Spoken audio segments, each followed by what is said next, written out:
yes, we learned a lot from COVID, but this is a slightly different situation in the fact that there was literally no ramp up. They did not think it was going to hit up there. So, I mean, I think that they did realize it, and they obviously got as much stuff on trucks as they could, but it was a very unexpected event. So I think it's, again, that resiliency that we all talk about that's so critical to healthcare. It's not just supply chain. We need the resiliency in everybody that touches it, right? Because we need the best data that we can have to make the best decisions. Without supplies, there's no surgery. Without products, there's no patient care. Welcome to Power Supply, the healthcare supply chain podcast focused on helping you navigate the intricacies of logistics, purchasing, contracting, and supplier relationships. Each episode, we speak with healthcare executives, supply chain leaders, and innovative entrepreneurs from across the country as they share their stories, experience, and expertise on the industry we love. From the loading dock to strategic sourcing, from buyers to the C-suite, and across the enterprise, we tackle the real-life issues impacting the healthcare supply chain. Whether you're tuning in for conversation or inspiration, we're glad you're here. You're just in time to hear it from the source and stock up on insight. So sit back and plug into Power Supply. On this episode of Power Supply, we will be speaking with Suzi Collins, Director of Supply Chain Analytics at Banner Health. Gary, this is a new role for Suzi, and it is a timely way to kick off our new season of Power Supply because all of a sudden we're talking about IV solutions, and analytics is going to play a big part into how we plan for, what is fast becoming a pretty big emergency incident command going on at many hospitals, if not all across the country, to figure out exactly how they're going to respond to this and continue to adjust based on information coming out on a day-to-day basis, obviously with the impact from Hurricane Helene. Yeah, happy to have Suzi on, third time. Congrats on the new job, first of all, and the promotion. The analytics piece, diving in from supply chain to the clinical piece. I mean, we always talk about doc's hands. What does this look like? And I think we always talk about a clinically integrated supply chain to focus on mission and our patients, but Suzi's going to knock it out. She's got great insight, great knowledge. She's been in our world for a very long time, the supply chain, and very advantageous. So looking forward to hear what she has to say about our current state of IV fluids and solutions. All right, everybody stay with us. Suzi coming up next. I'm Hayes Walder. This is Gary Skinner. And I'm Justin Poulin. From the studios of Healthcare HQ, you're listening to Power Supply.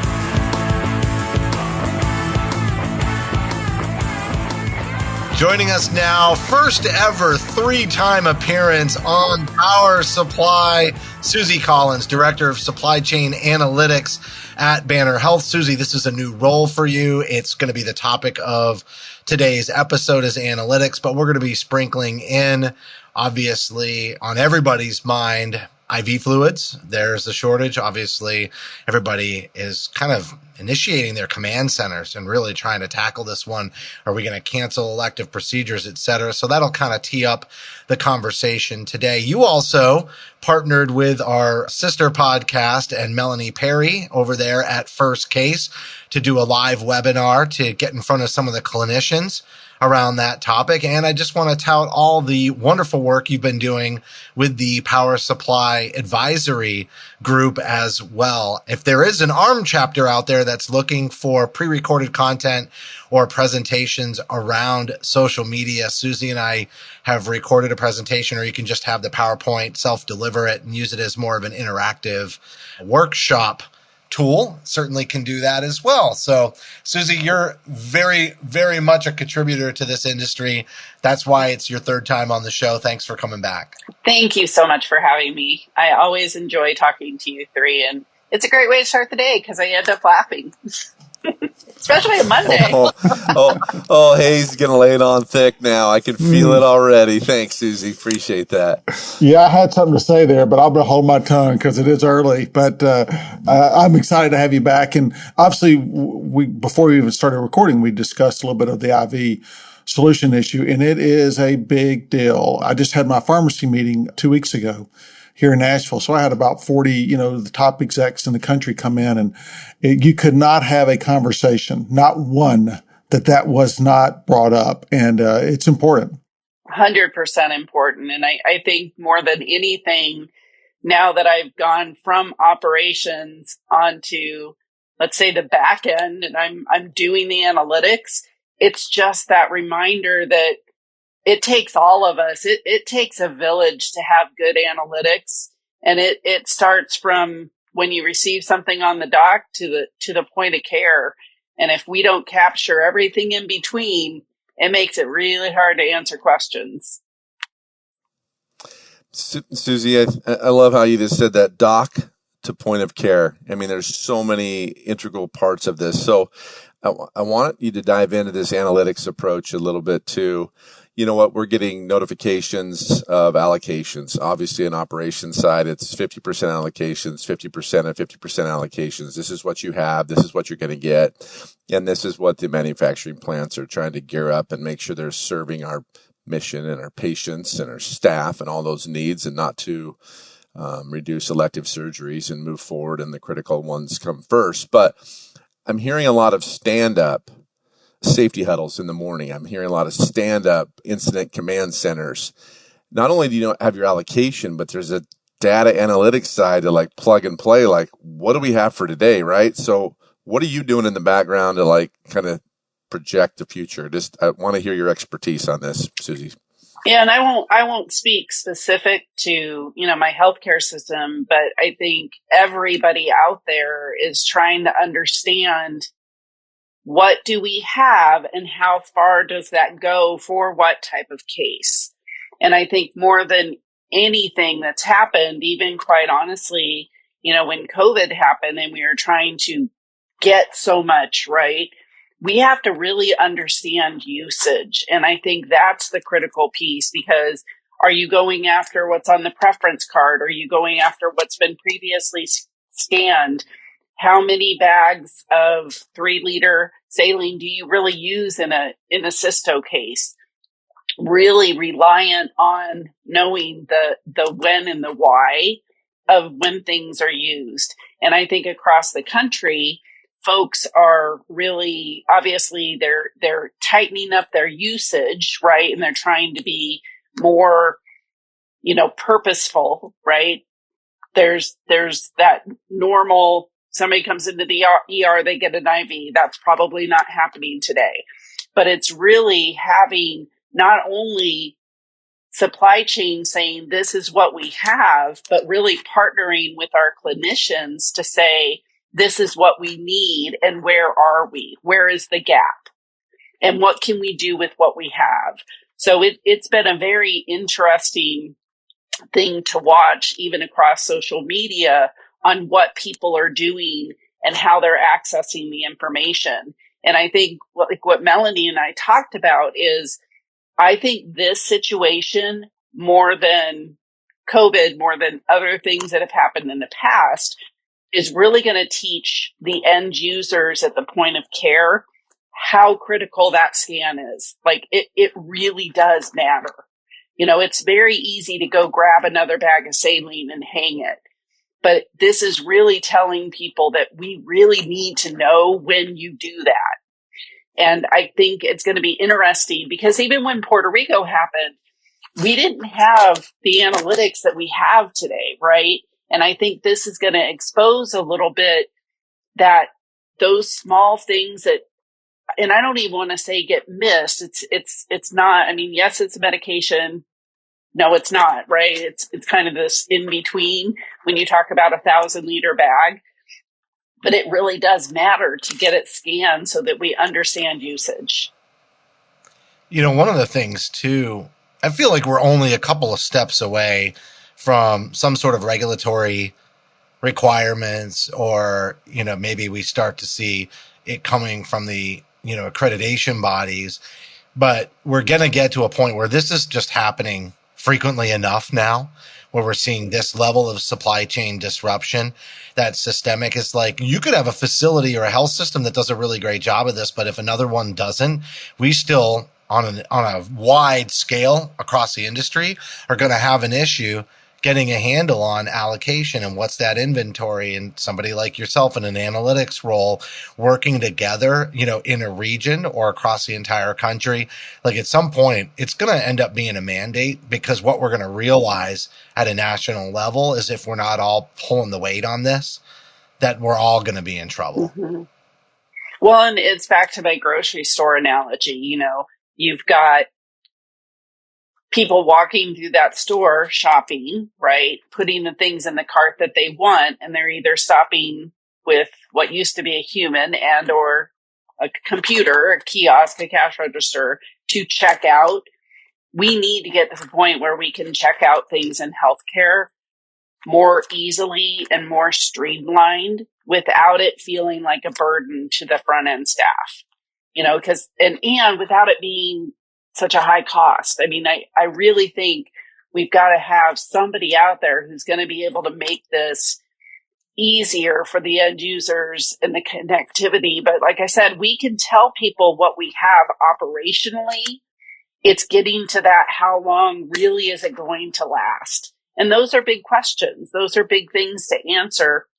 And it's not going to be answered by one person.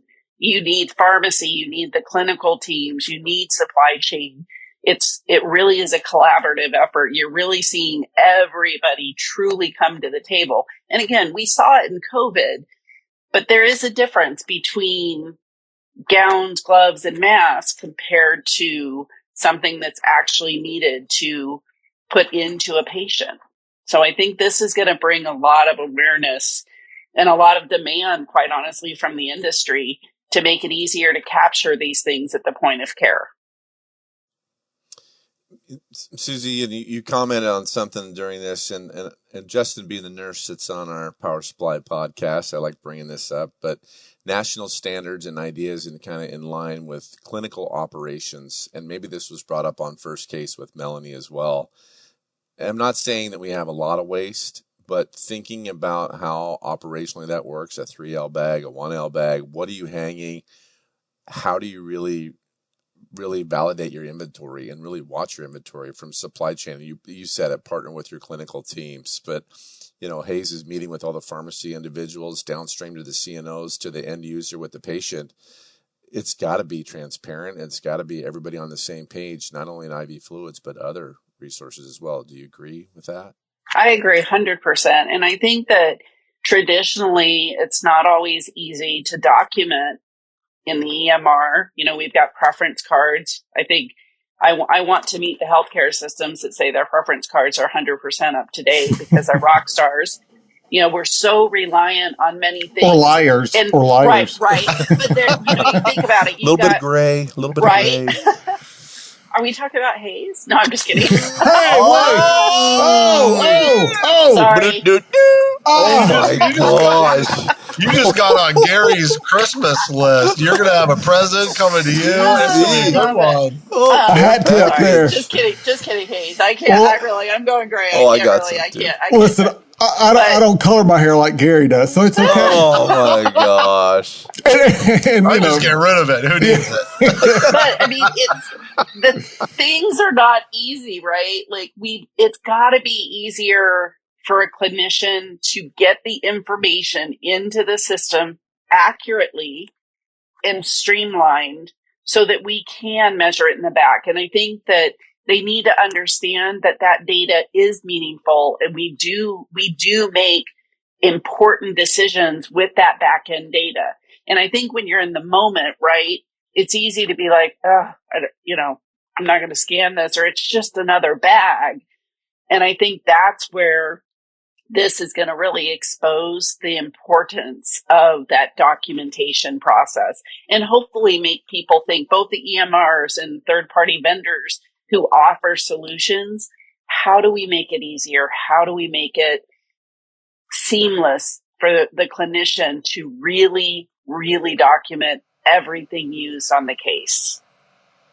How much of your new role is focused on the clinician? Like we've talked a lot about in your former role, giving your team a sense of mission, importance, connecting them to the patient experience, and getting out in front of, the various department leaders.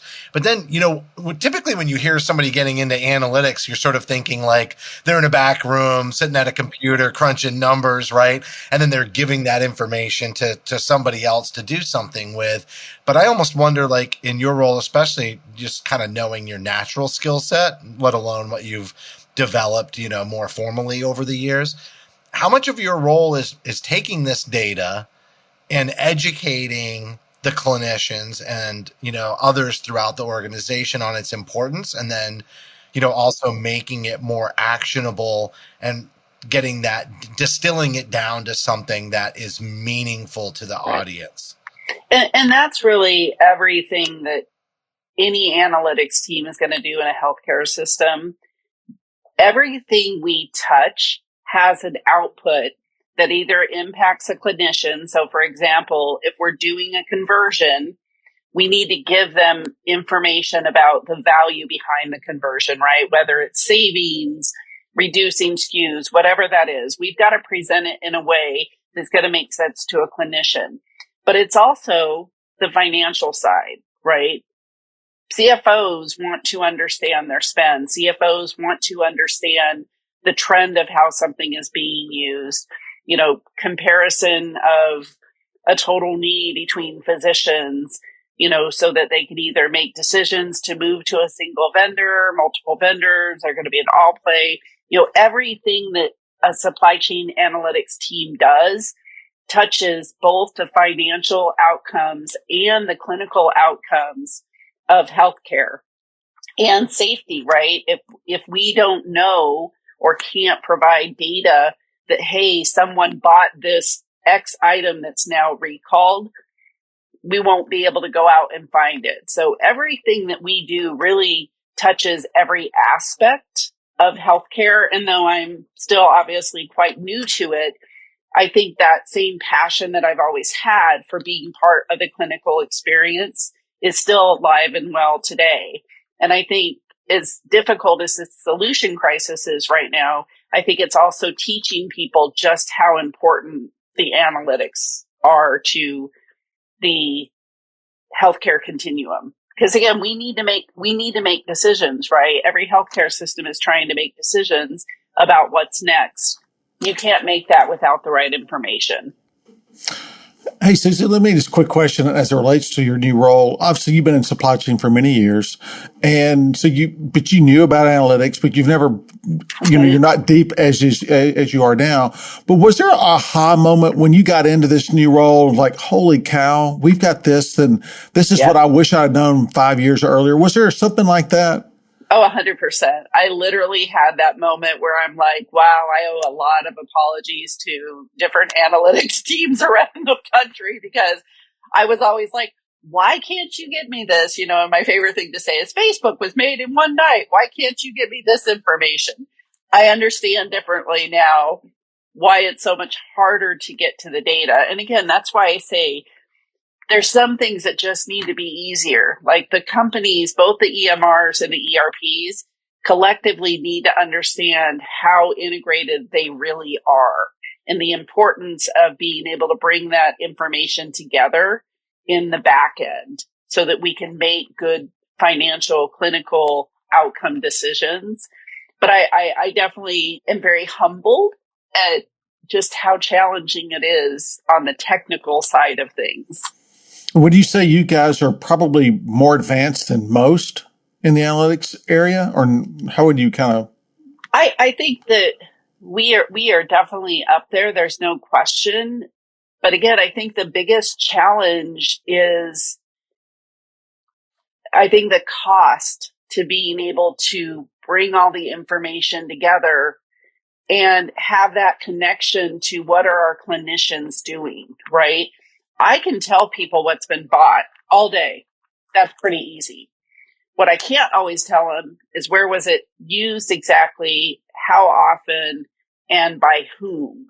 And I think that's the part that I think is missing for a lot of healthcare systems. It's that true connection between the EMR and the ERP and a way to collect the data so we do capture the everything that's being used. And I think it'll come. And I think there's things out there, but the cost is, I think, prohibitive to systems depending on their size. And there's a lot of competition, if you will, for dollars, right?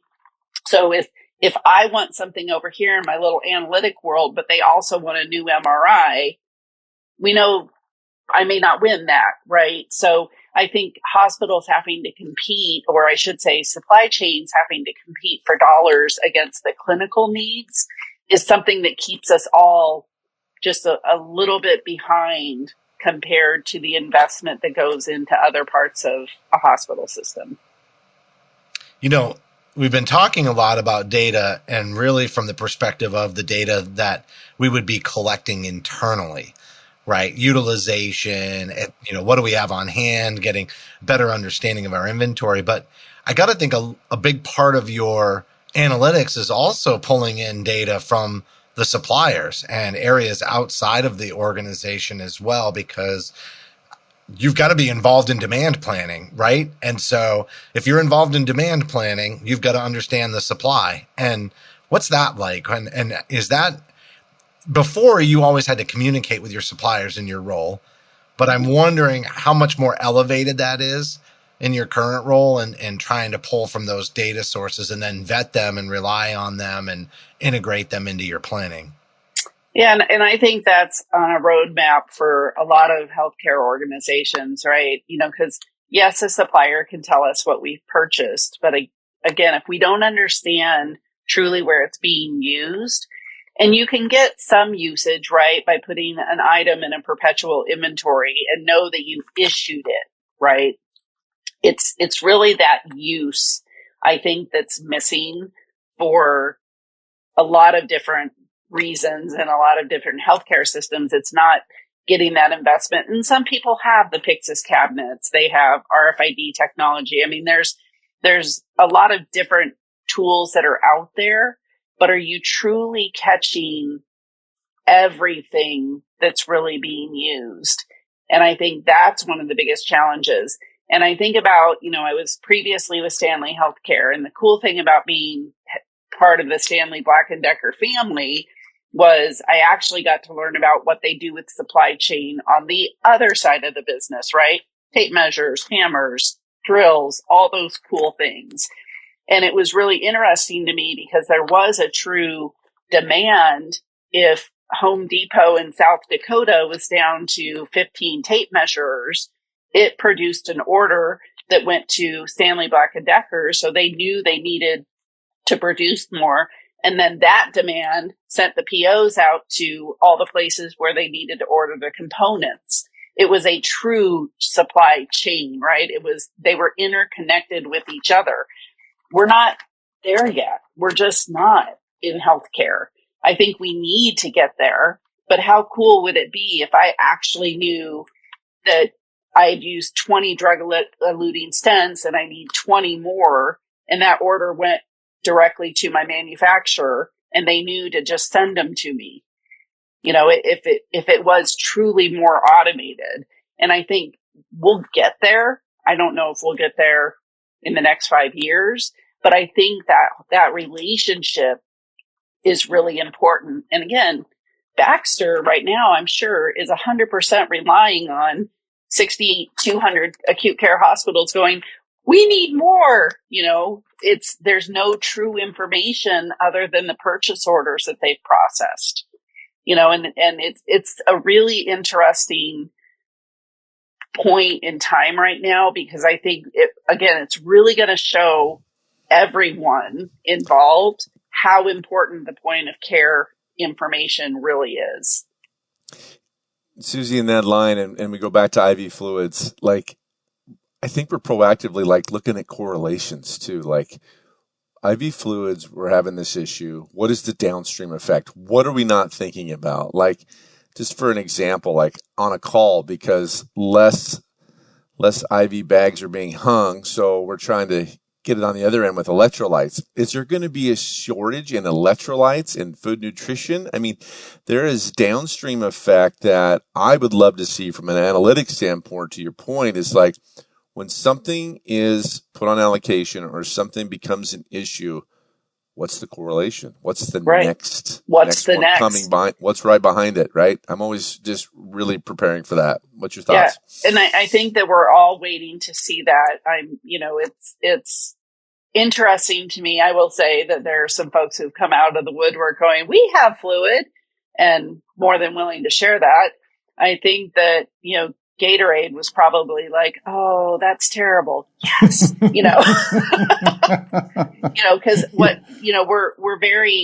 I think all healthcare systems are being very creative right now with what can we do? What can't we do? What adjustments do we have to make? And in doing that, what does that mean for the rest of this year? And that's the other big thing is we, though there's some very good information coming out and, the government's been involved, there's joint calls with the government and Baxter. And I know they're working very hard to get international product in here, but we're all just still kind of day to day going, how long is this going to last? What does this mean? And like I said, yes, we learned a lot from COVID, but this is a slightly different situation in the fact that there was literally no ramp up. They did not think it was going to hit up there. So, I mean, I think that they did realize it, and they obviously got as much stuff on trucks as they could, but it was a very unexpected event. So I think it's, again, that resiliency that we all talk about that's so critical to healthcare. It's not just supply chain. We need the resiliency in everybody that touches it, right? Because we need the best data that we can have to make the best decisions. Suzi, to that point about they didn't realize it was going to hit up there, I overheard several conversations that they were applauded. Baxter was applauded for putting that plant there where they did because it was off the coast. I mean, the odds of it hitting were probably 1 in 10,000, if not Murphy's more. Law. Yeah. I mean, Pandora's box, Murphy's Law, all that stuff. It's just like the what ifs.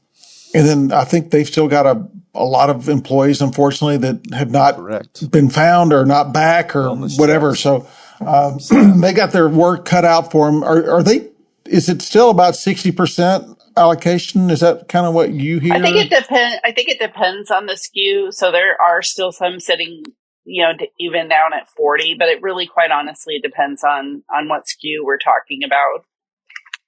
And, and I do think they handled it as well as they possibly could have. I think their communication has been outstanding, but you can only do so much, right? Without being able to, start production again.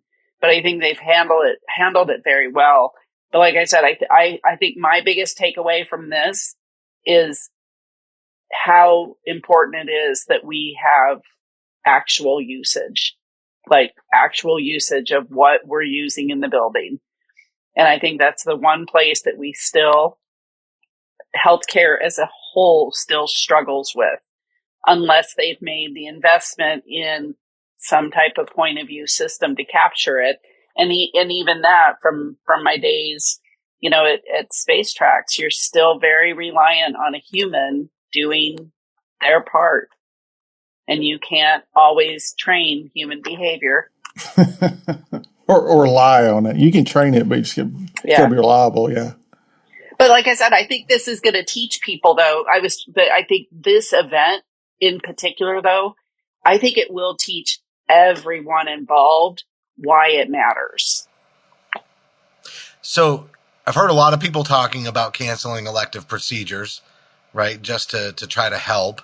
But what, just in your conversations out there, I mean, you're so connected online, obviously had some discussions amongst the Power Supply Advisory Group a week and a half ago, I think, leading up to this recording. And this recording is going to be very timely because it's going to go out in less than 7 days from when we've recorded it. But what's your sense of how many health systems, percentage wise or whatever context you want to put it in, have canceled elective procedures or at least rescheduled them for, the next several weeks while this plays out? I think what a lot of healthcare systems are doing is they're doing some very stringent analytics about what is in the building, right? Because that's what you have to answer first is what do we really have and how far does that go, and still have product available for what's going to come in the door, because we're unique in healthcare, right? We can't always project what's going to come in through the emergency room. So it's not just about your schedule, right? It's what else are you going to anticipate possibly coming in the door? Because if you were to have a schedule and you're like, oh, we're good, we should be able to do these cases today, and something else, you get a bad car accident coming in your trauma department, right? How is that going to impact that, what you think you have for that day? And we're hitting holiday season, so we know that there's typically a spike during that time of year on those trauma cases. So phase one is to go out and get an inventory, but that depending on the organization, that can take a lot of time. Like, technology to just be able to do inventory is one of the things everybody dreads every year, right? So saying, let's go get inventory and trying to get everybody rolled out for that. And so, I'm feeling like technology around going and getting that inventory, and that could be any scenario. It doesn't have to just be this one. Do you think we need to deploy technology that can help us in the event of an emergency like this, go grab inventory as quickly as possible? Exactly. And it kind of depends too. The unique thing about IV fluids is from hospital to hospital, who manages it could be very different. Sometimes it's purely pharmacy and supply chain themselves have no part of it. Sometimes supply chain has some of the run of the mill things and then pharmacy has the rest. So the other interesting thing about IV fluids in particular is they're not always managed the same in the building, right? So then you're trying to coordinate information from different parties in different systems, again, to bring it all into one place so you can really understand and then plan. And, with COVID, when we stopped doing elective cases, it was the health issue, right? It wasn't so much that we didn't have something to do cases. We had the product to do cases. At that point, we didn't understand how do we keep patients safe? How do we, make sure that our anesthesia machines are safe? What if somebody tested negative, but they're really positive? All those things, it was a health concern that stopped it. This is actually, do we have what we need to do care everywhere in the building? Because IV fluids are needed everywhere. And I know I'm redundant, but I think that's where it's really going to come back to, do you understand your point of care usage of the products that you buy?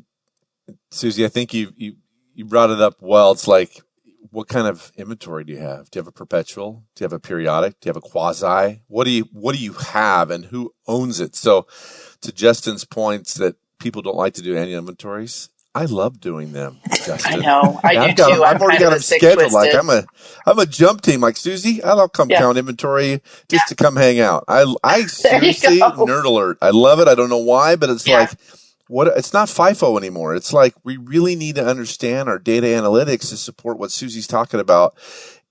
But you're right, Justin. It's not a panacea. It's not out there. Any inventories are kind of level set for a financial perspective to say, what do we have on hand to make sure we're tracking appropriately?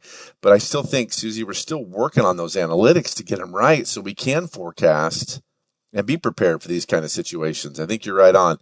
I just really love that comment you just shared right there, because I think it's key, the analytics side.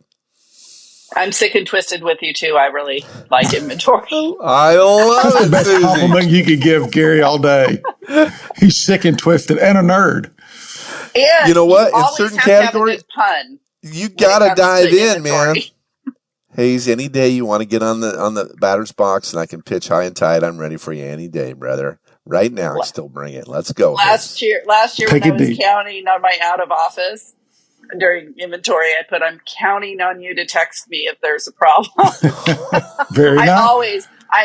you have to have puns because they're just awesome. Oh, you do. I always have to, I would always start my inventories with playing Final Countdown. Oh, Europe, old school. Europe is Pulling it great. out. Come on, who doesn't love that song? That's pretty good right there. That's Actually, really anybody good. who was born, 15 years after us has no idea what we're talking about. Right. And we might even be on the cusp, folks. I'm just saying. But even that great Hey, speak song. for yourself, big boy. I don't know what that song is. Hey, what are you talking about? You're older than me. You don't know that. I do. But I really, we're all going to get through this, right? Because we are resilient human beings. At the end of the day, it matters about taking care of our patients and ensuring that they have what they need. Our clinicians have what they need. We're all going to make that happen. It's what we do in healthcare. We're very, very good at it. I hope we get some really good lessons out of this event about point of use capture. I think in my brain, that's the biggest thing, the biggest takeaway that we have from this event. And with that said, Suzi, I'm assuming those daily huddles and those things that y'all are doing throughout the hospital, OR, everywhere else, that's coming up. You're asking them to make sure it's documented, but it's not 100%, obviously. Right. And if it wasn't 100% in August, that's where the problem's going to lie is, and then you also have places, because Melanie and I talked about this, we're going into winter, which means us in Arizona and our friends in Florida, we're also going to have an influx of visitors. So that's going to kind of tip the scales as well when we have our winter visitors come in. Now our allocation, we're going to need to partner a little bit differently with companies, right? Really everybody here in Arizona and in Florida, because we're going to get that population coming from the north down to the south. So it's something else that obviously is in the back of everyone's mind as well in these two states. One thing we barely touched on this is the financial implications of this. The cancellation of elective procedures means less revenue, and we're still struggling. That's exactly where I was headed with that line of questioning. Yeah, and I can't speak to it specifically, but I mean, we'll make it up. The question is when, and I think my hope is potentially by the end of this week, we have some firmer information about what Baxter's bringing in internationally. We know that there were a ton of flights scheduled. They got the okay from the FDA to bring in product from internationally, but obviously it's got to get through customs. It's got to get there. It's got to get to distribution partners. So, we know that it's coming. We just don't know the exact when. And Suzi, you bring up a good point, and I know we at Power Supply we try to be agnostic, but it really is Baxter that was hit. But it's not only Baxter, it's Bebron, it's ICU Medical, it's Fresenius, it's Becton Dickinson, it's all the way down it's affecting all of them. And what I'm hoping is they're all talking.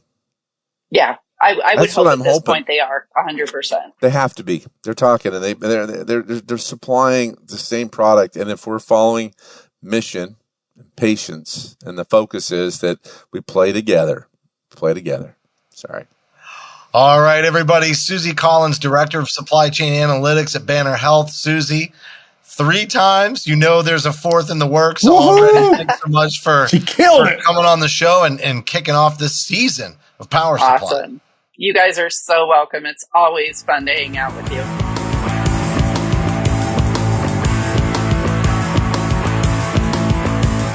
Hey, that was Suzi for her 3rd appearance, as we were just saying, and boy, she really knocks it out of the park. She does such a great job of hitting on the important points, hitting on them succinctly, and really fleshing out a pretty broad conversation in a short period of time.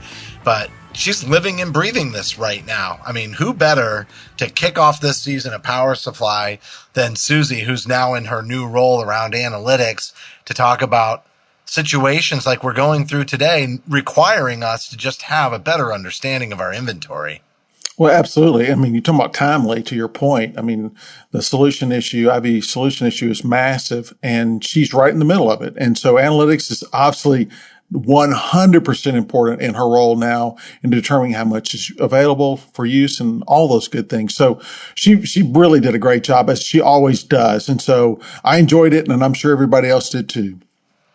All right, everybody. Well, that's going to do it for this episode. Get ready for a great season of Power Supply. Episode 1 in the books. And on behalf of Gary, Hayes, and myself, thanks for listening to this episode of Power Supply. Bam! Thank you for listening to this week's episode of Power Supply. As a reminder, you can help support us by subscribing on your favorite podcast app or by downloading the smartphone app on your iPhone or Android.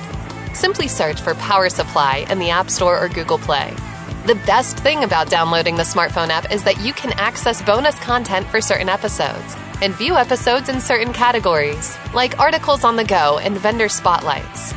Are you following us on LinkedIn or Facebook yet? If you are and you love an episode or post, then let your social network know about it. Like, comment, or share our posts along with your thoughts and keep the conversation going. If you have any topics or guests that you would like to recommend for a future episode, just send us an email to info@powersupplymedia.net. We look forward to hearing from you.